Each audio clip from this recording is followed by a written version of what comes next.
under the sea, under the sea.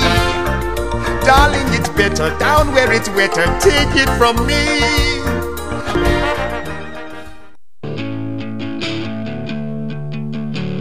Hey, I saw what you did back there. Huh? The way you just contributed to the homicidal slaughter of Mother Nature. What are you talking about? That gum you just tossed on the ground back there, that'll now permanently be a part of our landscape for thousands of generations to come. Sorry, m'lady. What crawled out of your panties this morning? Didn't you get enough private time with Mr. Vibrato? You know, it's nonchalant, oblivious people like you that are gonna destroy Mother Nature's ability to sustain any type of life anymore. You might think one piece of gum from you right now is nothing, but over time, you and your moronic inbred ideological cousins and your lackadaisical disregard for the stomping ground of our cultivation are gonna end up handing this planet the same fate Krypton had. What? Krypton? Impressive. Most impressive. Way to tune me back into the conversation. I started drifting off after you said nonchalant, oblivious people. That's what I figured. You're seriously making a mountain out of a molehill here. I really think Mother Nature's so stoned at this point from everything else we've already passed her over time that it doesn't even matter anymore. She's like a middle-aged strung-out hippie at a Grateful Dead concert. Hey, try a hit off of this. What is it? Forget it. I don't even care. How about I get into your ozone a little later on? Why not? Everything else has. That's exactly the attitude I'm talking about. Let's see. Judging things merely by the manifestation of their face value and jumping to opinionated rash conclusions. You know, if you tacked on 50 years, a humpback, and Alzheimer's disease, you'd be 60 minutes camera ready, Ms. Rooney. Now, I know that I don't know anything about anything that I talk about, but I'd still like to talk about what I know I don't know anything about with you, so that you know that I don't know anything about anything that I talk about.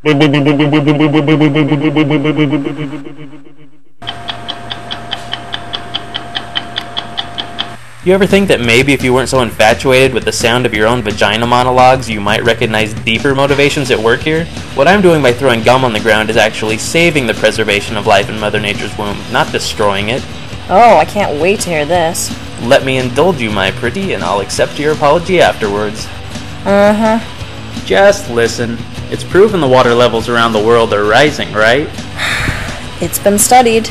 So it would seem to me in that kind of unbalanced situation, the landmass could use all the heightening it could get to counteract the rising water level, which over time is exactly what my gum is going to provide. That way in the future, as life imitates art, I'll have a place to go to save myself from drowning in a post-apocalyptic Waterworld. The future. The polar ice caps have melted, covering the Earth with water. Those who survived have adapted to a new world. Everyone should be throwing their gum on the ground religiously if we want any kind of dry landmass to stand on once Kevin Costner's vision becomes reality. You think the answer to solving the world's rising water level problem is gum pollution? You're gonna save yourself with gum. All because you've seen one of the worst flops in cinematic history one too many times? You can naysay all you want, but when I'm kicking back on a sanctuary experiment while you're splashing around being viciously hunted by Waterworld smokers and drifters, we'll see who's laughing then. I think I'll take my chances. Alright, fine. You know, you always have the most apathetic attitude when it comes to your own self-endangerment. Just because you didn't believe God's the vengeful mother of the Spice Girls doesn't mean she's gonna send any Noahs or Moseses to save you once these events come to pass. Believe me, I'm not worried about needing to be saved, because your ideas and Waterworld do have one thing in common. They're both fucking stupid. What, would Moses magically lead me out of Waterworld? He did help a lot of people. Remember when he parted the Red Sea? That's my handsome little man. Who's my handsome little man? You're my handsome little man. Amazing grace. Seriously, Waterworld was one of the worst movies ever put on screen. As usual, it was way too overhyped prior to its release, which is the mistake all big-budget movies make. They set you up walking in expecting some sort of life-changing experience, and you end up feeling more like the morning after you saw the midnight opening of The Phantom Menace. Do or do not. There is no try. Do or do not. There is no try. Do or do not. There is no try.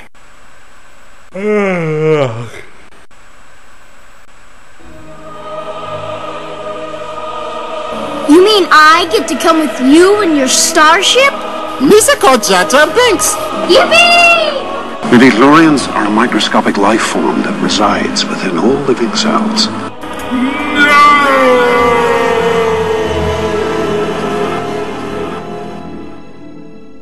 You know what? You can suck a big fat one. It was Lucas's story. No matter what he changes, puts out, or fucks with in the future, he's still the creator of the greatest fantasy universe in the history of mankind and the fucking lightsaber. That should automatically grant him all the money, sex, and power he desires for the rest of his natural-born life. Oh, did I touch a fanboy nerve? No, I'm just saying you're basically defecating on the grounds of Jesus' resurrection. But anyway, what was your big problem with Waterworld? Well, first off, the entire movie is predicated upon the fact that the world has been nothing but water for so long that dry land is just a myth. Epic storytelling, right?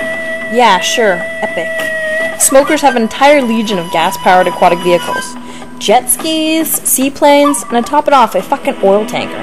You want to tell me that oil tankers lasted them for thousands and thousands of years? Not necessarily. They could have been getting their oil from somewhere else, like maybe pumping the ocean floor or something.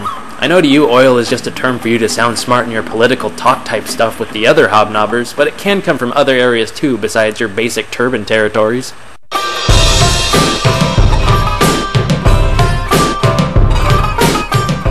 You have no idea what you're talking about. I think just like Palpatine, it's your overconfidence that's gonna prove to be your fucking weakness. Uh-huh. Yeah, well then your faith in your brain is yours.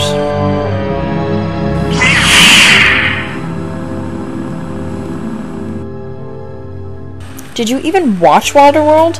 There's no way they were getting oil from the ocean floor, because in the movie no one even knew there was a surface under the water besides Kevin Fishman Costner himself. By him having the gills and all, he was conveniently the only one who could swim down deep enough to reach it. Remember, he took that chick down there to show her where he got the dirt from and she had no idea? I think Kevin Costner just listened to that Field of Dreams voice one too many times before he signed on to do that movie. If you film it, they will come. Well, at least I wouldn't have to touch Whitney Houston this time.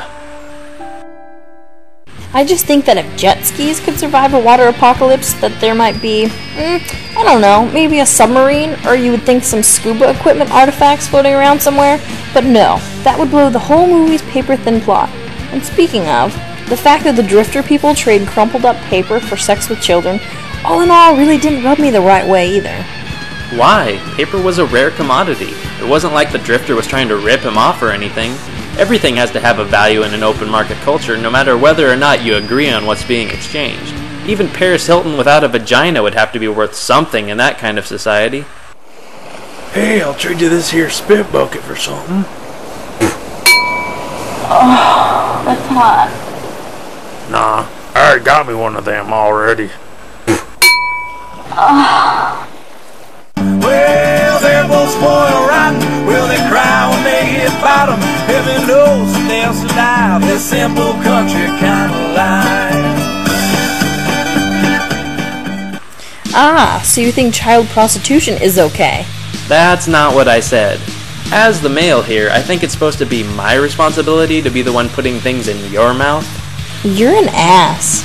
Ah, the truth hurts sometimes, doesn't it? But still, we all know there are some people in this world that would be supporters of child prostitution.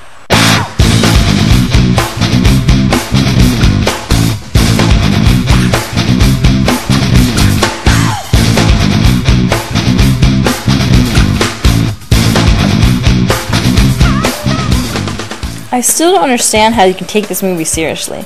The dialogue was terrible. If I recall, don't they even refer to gasoline as go juice? So, that was the caveman-like primitive thing they were going for. But I wouldn't expect someone like yourself to appreciate the little nuances a complex film like this comes at you with. The only disappointing part about the whole entire movie was the fact that Kevin Costner passed on the opportunity to spray his go juice all over that chick he had on his boat. Why is it you always have to turn everything into a sexual metaphor? I don't know. I think I was just forced to watch way too many Disney movies growing up. What?